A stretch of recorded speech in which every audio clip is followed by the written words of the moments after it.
चिपळूणमधून एक महत्त्वाची पण दुःखद अशी बातमी समोर येते।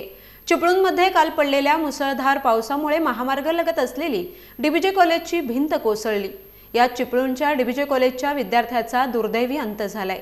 14वी मध्ये शिकणाऱ्या सिद्धांत घाणेकर याचा मृतदेह काल कोसळलेल्या भिंतीच्या ढिगाऱ्याखाली सापडलाय।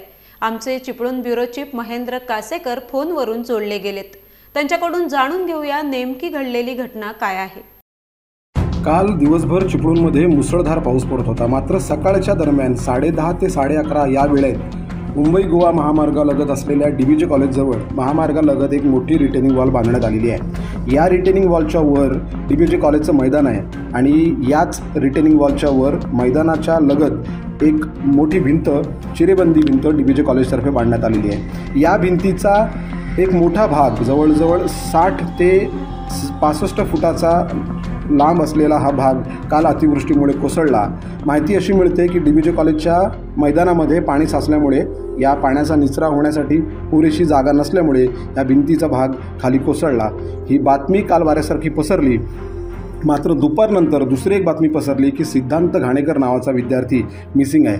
काल तपास पोलीस यंत्रणेने याचा सुरू केलेला होता। DYSP राजमाने आणि पोलीस निरीक्षक रवींद्र शिंदे यांच्या मार्गदर्शनाखाली आज मोबाईल ट्रॅकिंगद्वारे त्या विद्यार्थ्याचं लोकेशन ट्रॅक करण्यात आलं, जे डीबीजे कॉलेजच्या कोसळलेल्या भिंतीच्या इथे येऊन थांबलं।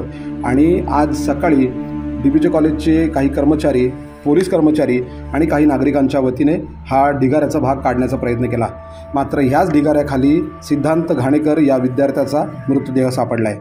दापोली येथे राहणारा हा विद्यार्थी लोटे येथे त्याच्या मामाकडे राहत असून तिथून तो डीबीजे कॉलेजमध्ये ये जा करत होता।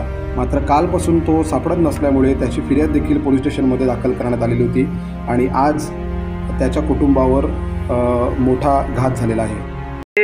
नॅशनल हायवेच्या बाजूला डीबीजे कॉलेजला लागून त्यांनी भिंत बांधलेली होती आणि त्याच्यावर कंपाऊंड होतं।